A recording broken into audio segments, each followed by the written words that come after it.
अजून एका नवीन व्हिडिओमध्ये सगळ्यांचं हार्दिक स्वागत आहे. तर आजचा टॉपिक आहे इंटरनॅशनल इकॉनॉमिक्स. टी-वाय बी-कॉमला इंटरनॅशनल इकॉनॉमिक्स हा सेकंड सेमला सब्जेक्ट आहे. त्याचे काही इम्पॉर्टंट क्वेश्चन आहे, मराठीमध्ये पण आहे, इंग्लिशमध्ये पण आहे. तर ते आपण बघूया कोणकोणते तुमच्या पेपरला विचारले. याच्यामध्ये तुम्हाला क्वेश्चन विचारला ना, तुम्ही एवढे क्वेश्चन करून गेले तरी तुम्हाला खूप आहे. आता मी पहिले 5-6 क्वेश्चन फक्त तुम्हाला वाचून सांगतो, त्याच्यामध्ये काय करायचं काय नाही. बाकीचे सगळे खाली व्हिडिओ पॉज करून स्क्रीनशॉट काढून किंवा तुम्ही लिहून तुमचे घेऊ शकता. आता पहिला आहे डेफिनेशन बॅलन्स ऑफ पेमेंट. आता बॅलन्स ऑफ पेमेंट तुम्हाला 15 मार्काला पण क्वेश्चन आहेत, त्याचे इम्पॉर्टंट फीचर काय आहेत वगैरे ते करून घ्या तुम्ही. हा 5 मार्काला येतो तुम्हाला. त्यानंतर तुम्हाला 5 मार्काला फिल इन द ब्लँक्स येतात. 5 मार्काला मॅच द पेअर येतात. मॅच द पेअर मध्ये पण विचारू शकतात. BOP म्हणजे काय. आता तुम्ही हा सब्जेक्ट करत असाल तर तुम्ही नंतर MBA M.Com करणार असाल तर तेव्हा पण हे सब्जेक्ट आहेत. आत्ताच करता नीट करा म्हणून तेव्हा तुम्हाला काय एवढी टेन्शन नाही ना किंवा गरज नाही पडणार म्हणून. नंतर meaning of foreign capital, objective of SARC, function of world bank. आता वर्ल्ड बँक हे MBA ला सेकंड सेमिस्टरमध्ये सेकंड इयरच्या फर्स्ट सेमिस्टरमध्ये 10 मार्काला क्वेश्चन विचारतं फक्त वर्ल्ड बँकवरती. म्हणून हे फंक्शन ऑब्जेक्टिव्ह तुम्ही नीट करून ठेवा. इम्पॉर्टंट पण करून ठेवा. ती काय वर्ल्ड बँक कधी इस्टॅब्लिश झाली, त्याचे मेन फीचर काय काय नाही ते. नंतर टाईप ऑफ फॉरेन कॅपिटल.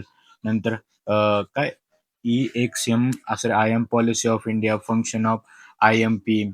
नंतर बघा आता हे इथे तुम्ही बघू शकता. मी एक दोन तुम्हाला अजून सांगतो. Explain the importance of international trade and advantage काय ट्रेड अँड इट्स ॲडव्हान्टेज. आता तुम्ही इंटरनॅशनल ट्रेड करत असाल तर तुमचे त्याच्यामध्ये ॲडव्हान्टेज काय, डिसॲडव्हान्टेज काय, त्याच्यामध्ये तुम्हाला बेनिफिट काय भेटतं, याच्यामध्ये तुम्हाला एक तर या तिन्हीपैकी तुम्हाला एकतर विचारणार. आता त्याचं एक्सप्लेनेशन मी खाली दिलेलं आहे. आता त्यानंतर तुम्ही बघू शकता, बघा इथं बघू शकता BOPचं एक्सप्लेनिंग केस काय. मी तुम्हाला तेच काय सांगितलं, तुम्ही BOPचे ऑब्जेक्टिव्ह फीचर करूनच ठेवा, इम्पॉर्टंट काय ते. नंतर इथे दिले फॉरेन एक्सचेंज मार्केट म्हणजे काय.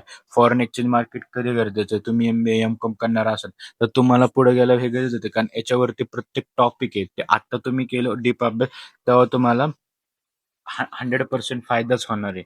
तुम्ही बघू शकता हे बाकीचे आहे. व्हिडिओ पॉज करून स्क्रीनशॉट काढून घ्या. नाही कळलं तर कमेंट करा, मी तुम्हाला अजून नीट एक्सप्लेन करेन. फॉरेन एक्सचेंज मार्केट आतापर्यंत मोस्ट ऑफ द टाइम विचारलेले जाणारे क्वेश्चन आहे. फॉरेन डायरेक्ट इन्व्हेस्टमेंट कशी करायची, काय त्याचे फीचर आहे, काय बेनिफिट भेटतं, काय होतं, IMF इंटरनॅशनल मॉनिटरी फंड काय येतो, WTO काय आहे, जागतिक व्यापार संघटना काय आहे ती, त्याच्यामधनं फायदा काय होतो, हे सगळे 5-5 मार्काला. आणि याच्यामध्ये 10 मार्काला विचारलं जातं इंटरनॅशनल मॉनिटरी फंड म्हणजे काय किंवा त्याचे इम्पॉर्टंट फीचर किंवा त्याला WTO टाकतात किंवा फॉरेन डायरेक्ट इन्व्हेस्टमेंट टाकतात. वर्ल्ड बँक म्हणजे काय तुम्हाला वरच मी सांगितलं. म्हणजे काही काही क्वेश्चन मी डबल घेतलेले, जे डबल आहे ते मोस्ट ऑफ द टाइम येऊनच गेलेले. त्यामुळे तुम्हाला काही अडचण नाही, तुम्ही बघून घेऊ शकता. आता आता इथे बघा हे सगळे 5 मार्काला विचारणे जाणारे क्वेश्चन आहे. URO डॉलर मार्केट म्हणजे काय.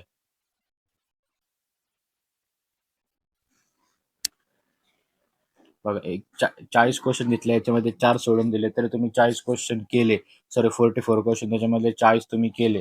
आता याच्यामध्ये 40 मध्ये तसे 20च क्वेश्चन आहे. जे इंग्लिश मिडियम आहे त्यांना इंग्लिश मिडियम मध्ये, जे मराठी मिडियम आहे त्यांना मराठी मिडियम आहे. तुम्ही बघू शकता. त्यामुळे मी प्रत्येकाला वेगळा नंबर दिलेला आहे. हे तुम्ही साधता हे कंपल्सरीच करून ठेवा. हे येणार म्हणजे येणार. याच्यामधले मिनिमम 5 क्वेश्चन येणार म्हणजे येणारच. त्यामुळे हे सगळे करून ठेवा. याच्यामधले पण 15 मार्काला करून ठेवा. आणि पुढच्या व्हिडिओमध्ये तुम्हाला 5 मार्काचे शॉर्ट नोट आणि डेफिनेशन पण त्या पण येणार. त्यासाठी आताच आपल्या चॅनल सबस्क्राईब करून ठेवा. हे बघा इथं तुम्हाला काय म्हणलं, ऑब्जेक्टिव्ह काय, वर्ल्ड बँकचे फंक्शन काय. 10 मार्काला 100 पास 5 किंवा 10 मार्काला 15 मार्काला विचारणार म्हणजे विचारणारच तुम्हाला.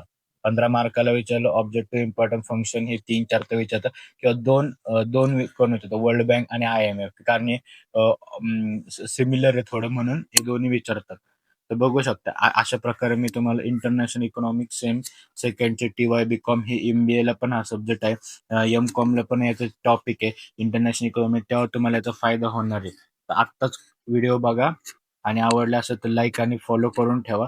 कारण तुमचे जेवढे आता तुमचं टाइम टेबल पण आलं 21 का 25 पासून पेपर आहे तुमचे सेकंड सेमीचे. त्याच्या आधी मी तुम्हाला सगळे व्हिडिओ इम्पॉर्टंट क्वेश्चनच्या देणार आहे. त्यासाठी आताच आपल्या चॅनल सबस्क्राईब करा.